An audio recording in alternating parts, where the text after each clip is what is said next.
Pour modéliser un visage, il faut partir de la topologie du visage. Une topologie, c'est la manière dont on organise les points et les arêtes d'un sujet. Pour le visage, les points sont organisés en grillages réguliers qui suivent les zones spécifiques comme les yeux, la bouche et le contour du nez, etc.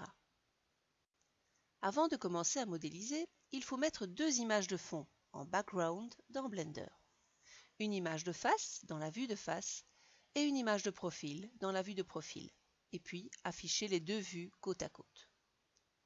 Dans la vue de face, apportez un cercle en maillage de 11 points de contour. N'oubliez pas de cocher la case Align to View. Placez le cercle à la place de l'œil et repositionnez tous les points correctement par rapport aux deux plans de projection, le plan de face et le plan de profil.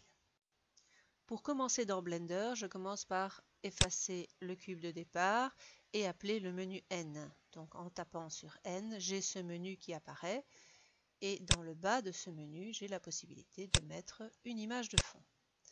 Je déroule l'image de fond en cliquant sur la flèche, Add Image, Open Image et je vais chercher mon image de face.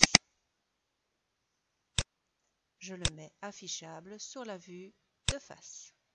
Ensuite, j'en rajoute une deuxième directement et je vais ici ouvrir la deuxième. Pareil, je vais dans Topologie de profil et là, je vais la mettre vue de droite.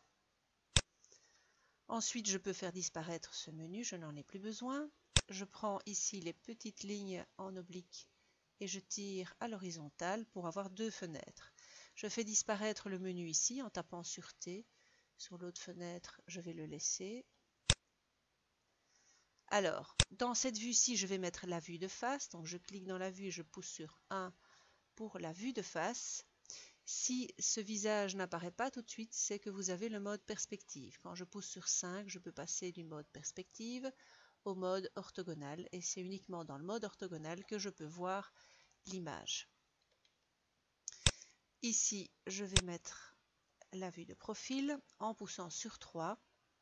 Je peux faire un léger zoom et je vois mes deux visages. Je vais un tout petit peu réduire le menu dont je n'ai pas besoin. Hop, voilà. Voilà. Donc je peux à ce moment-là me rapprocher très facilement et faire des panoramiques en poussant sur Shift et la roulette de la souris. Alors, je vais dans un premier temps donc créer un cercle et le mettre Align to View et le mettre de 11 points. Enter. Et j'ai donc un cercle ici qui a 11 points et qui est aligné à la vue. Maintenant, je peux aller me rapprocher de l'œil pour pouvoir aller éditer les points. Pour ça, je vais dans le mode Edit et je clique un point à la fois, donc toujours clic droit bien sûr pour sélectionner. Et puis je sélectionne je bouge en cliquant sur le cercle blanc pour pouvoir le bouger en X et en Y en même temps. Et je vais positionner tous mes points sur le maillage, l'un après l'autre, de manière à avoir un résultat correct. Hop.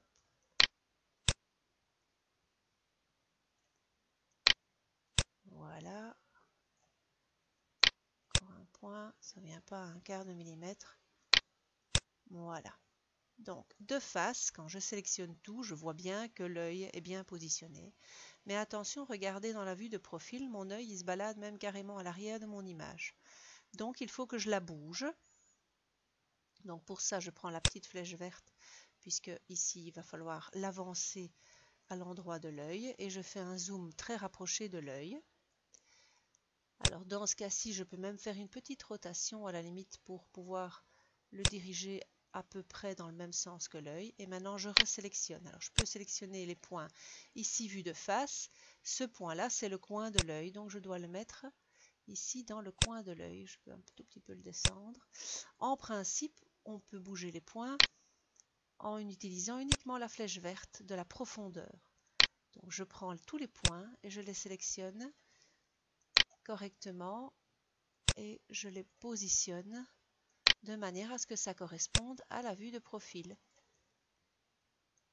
Donc dans la profondeur de l'écran, c'est important de comprendre que tous les points ont également une position en profondeur, sinon mon visage va être tout plat en finale si je ne bouge pas la profondeur des points. Donc ici, je déplace de manière à correspondre au contour de l'œil. Hop, celui-là, il est carrément dans le coin, mais il est bien positionné. Et alors, pour être vraiment sûr que ça correspond bien, je peux aussi faire la vue de 7. La vue 7, c'est la vue du haut. Et mon œil, la vue du haut, même en 3D, je vois que mon œil a effectivement une belle courbure et que donc ça correspond bien à un œil humain. Dans cette étape, il faudra extruder les points du cercle et les redimensionner légèrement, repositionner ces points correctement dans les deux plans, face et profil, mettre le curseur 3D sur l'axe du visage et mettre l'origine du maillage sur ce curseur 3D, et ensuite mettre le modifieur Mirror au maillage en prenant bien soin de cocher la case Merge. Dans Blender, je sélectionne tous les points du contour de l'œil que je vais extruder, donc E pour extrusion. Je fais un clic droit pour que l'extrusion se colle au même endroit qu'à l'origine et je fais un petit S pour redimensionner les points. À ce moment-là, les points sont à un endroit un peu différent de l'origine et donc je repositionne chacun des points dans la vue de face en prenant soin de coller le plus possible à mon image de face.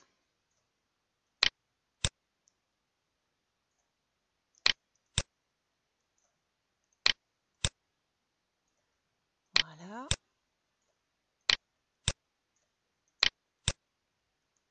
Et ensuite, attention, il faut aussi aller sur la vue de profil et reprendre chacun des points pour être sûr qu'ils coïncident au bon endroit au niveau de la vue de profil. Il faudra faire ça à chacune des étapes d'extrusion du travail pour être sûr que les points soient correctement placés. Alors, certains points se placent plus facilement que d'autres.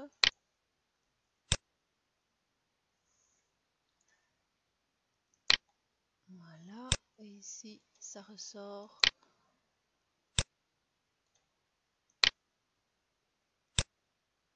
Voilà, une fois que tous les points sont correctement placés, je me mets sur la vue de face et je vais faire une modification en miroir. Alors pour cela, je vais mettre le curseur 3D sur l'axe ici du visage. Je retourne dans le mode objet et je vais mettre l'origine de ce maillage, puisque l'origine du maillage pour l'instant est au centre plus ou moins de l'objet. Je vais mettre l'origine du maillage sur le curseur 3D. Je vais faire apparaître ce menu-ci. J'ai mis mon curseur ici au milieu de l'image, plus ou moins. Je vais faire cette origine tout curseur 3D. À ce moment-là, l'origine de l'objet est sur le curseur 3D. C'est très important de faire ça avant de pouvoir aller dans ce menu ici à droite, de cliquer sur les modifieurs et de rajouter le modifieur Mirror. Et vous voyez que les éléments se sont miroités d'un côté et de l'autre de ce point d'origine. Alors cliquez sur Clipping pour que quand on positionne des points près de l'axe, ces points s'agglutinent les uns aux autres et ne dépassent pas l'axe. Et comme ça, vous avez le modifieur Mirror et vous devez simplement modéliser la moitié du visage et vous aurez l'autre moitié modélisée automatiquement. Dans cette étape, il faudra extruder par 2 fois les points qui se trouvent autour de l'œil et le redimensionner à chaque extrusion, en prenant bien soin, bien sûr, de positionner les points correctement à chaque fois et dans les deux plans, face et profil. Vous allez dans la vue de face. Vous sélectionnez un point et puis en poussant sur Alt, vous en sélectionnez un deuxième du contour de l'œil qui est juste après le premier. Et donc, vous sélectionnez à ce moment-là tout le contour de l'œil. Vous poussez sur E pour extrude, clic droit, S pour redimensionnement et hop, on rajoute une série de points. On peut se rapprocher et bouger tous les points les uns après les autres. Et voici ce qu'on obtient à la fin de cette étape, c'est-à-dire tous les points du contour de l'œil qui ont été positionnés à chaque extrusion correctement dans les deux plans de projection. On voit de face, les points sont bien positionnés et de profil également. Dans cette étape, il faudra extruder 3 points du contour de l'œil au-dessus du nez. Et ces 3 points extrudés, il faudra évidemment les repositionner correctement dans les deux plans face et profil. À chaque étape d'extrusion, c'est la même chose. Donc on sélectionne les points à extruder, on tape E et on rapproche et regardez, le merge opère. Les points s'agglutinent l'un à l'autre. Alors pour voir correctement l'image en dessous du maillage, il est possible de faire l'affichage ici en fil de fer ou de taper sur Z, c'est la même chose. À ce moment-là, on voit les points beaucoup plus facilement par rapport à l'image de fond. Je vais rajouter ici, hop, la petite flèche pour pouvoir faire la modification et je sélectionne tous mes points pour pouvoir voir si ils sont correctement placés. Attention, ne pas oublier la vue de profil et repousser les points à l'avant parce qu'ici ils sont vraiment forts à l'arrière. Voilà, et dans chaque étape, à chaque étape d'extrusion, il faudra à chaque fois procéder de la même manière. Ici, il faudra extruder les 7 points du contour de l'œil et du dessus du nez vers le front. Évidemment, il faudra toujours repositionner les points correctement dans les deux plans face et profil. Voici le résultat de cette étape et vous pouvez à tout moment bien sûr retourner sur une vue 3D pour voir si les choses ont l'air bien en place. Dans cette étape, il faudra extruder par 4 fois les points sélectionnés pour faire le nez. N'oubliez toujours pas de repositionner les points correctement à chaque extrusion et dans les deux plans face et profil. Ici, il faudra extruder 3 points pour faire le bout du nez, en n'oubliant pas de les repositionner correctement toujours dans les deux plans face et profil. À cette étape-ci, il faudra faire une face de 4 points entre le bout du nez et l'aile du nez. Alors, nous voyons ici qu'en sélectionnant le maillage et en sélectionnant tous les points, il nous manque une face. Mais à ce moment-là, nous allons simplement sélectionner les 4 points pour faire une nouvelle face et taper F pour avoir cette face. À ce moment-là, quand on sélectionne tout le maillage est complet sur le dessus du visage. À ce niveau-ci, il faudra extruder le bord de la narine et repositionner les points correctement dans les deux plans face et profil. À cette étape, il faudra extruder par 3 fois le milieu de la narine, en n'oubliant pas de repositionner les points correctement à chaque extrusion et dans les deux plans de projection face et profil. Ici, il faudra faire une face de 4 points entre les deux parties du maillage qui se trouvent sous la narine. À cette étape, quand on sélectionne tout le maillage, on se rend compte qu'il y a un petit trou ici. Et donc, on va sélectionner les 4 points du contour de cette future face et taper F pour créer la face qui va faire le raccord entre les deux parties ici sous la narine. Pour cette étape, il faudra extruder par 2 fois les points sélectionnés de la joue. Évidemment, il faudra toujours les repositionner correctement à chaque extrusion et dans les deux plans face et profil. Ici, on extrudera par 4 fois les points de la bouche en prenant soin toujours de bien les repositionner à chaque extrusion et dans chacun des plans, face et profil. À cette étape, il faudra faire 2 faces triangulaires pour former le coin des lèvres. Quand j'arrive à cette étape-ci, donc, j'ai mon maillage ici, où tout n'est pas super bien placé d'ailleurs. Je vais aller rechercher la petite flèche de modification par facilité. Voilà, je repositionne certains points qui sont peut-être moins bien placés par rapport à l'image de fond. Voilà. Au niveau de la profondeur, ça a l'air d'aller. Ceci est un peu haut, voilà. Alors, je vais créer ici deux faces triangulaires, une première au-dessus, une deuxième en dessous. Pour cela, je vais extruder le point du dessus en faisant E. Je rajoute donc un point dans l'espace que je positionne correctement ici au coin de la lèvre. Les images sont un tout petit peu décalées l'une de l'autre, c'est pas très grave. Je sélectionne à ce moment-là 3 points et je tape F pour faire la première face. Puis je sélectionne les 3 autres points et je tape F pour faire la deuxième face. Et les deux faces sont à ce moment-là positionnées correctement dans l'espace. Voilà. Ici, on extrudera par 6 fois les points du menton en les repositionnant à chaque extrusion et dans chacun des deux plans, face et profil. À cette étape, il faudra créer 6 faces de 4 points chacune pour créer la jonction entre la joue et le menton. Ici, je vois bien, si je sélectionne tout, que j'ai une partie qui me manque au maillage. Je vais faire Z dans cette vue-ci pour voir exactement les éléments qui me manquent. Eh bien, je fais simplement, entre guillemets, du raccommodage. Je clique à chaque fois sur 4 points et je pousse à chaque fois sur F pour pouvoir faire les faces. Évidemment, quand on rajoute des faces, il n'est pas nécessaire d'aller bouger les points puisque les points qui font cette face sont bien positionnés dans l'espace. Je vais me rapprocher un tout petit peu pour pouvoir faire la dernière face. Et à ce moment-là, j'ai le raccord entre la joue et le menton. Dans cette dernière étape de modélisation, il faudra extruder par 3 fois tous les points du contour du visage, en les redimensionnant et en les repositionnant correctement à chaque extrusion et dans les deux plans, face et profil. Ici, comme pour les autres étapes, on sélectionne les points en poussant sur Alt. Non.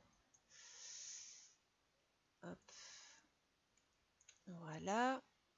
Et on fait E pour extrude, clic droit et S pour redimensionner. Vous pouvez toujours à tout moment refaire la visualisation en transparence en poussant sur Z. Et puis chacun des points, on les repositionne à chaque fois dans les deux plans de projection. On peut faire ça au fur et à mesure et dans la vue de face et dans la vue de profil. Hop, et on les repositionne chacun l'un après l'autre sur le maillage. Donc sur l'image de fond qui représente ici le maillage. On sélectionne d'abord dans la vue de face, ensuite dans la vue de profil. Voilà, ici tous les points sont positionnés et donc j'ai le maillage complet.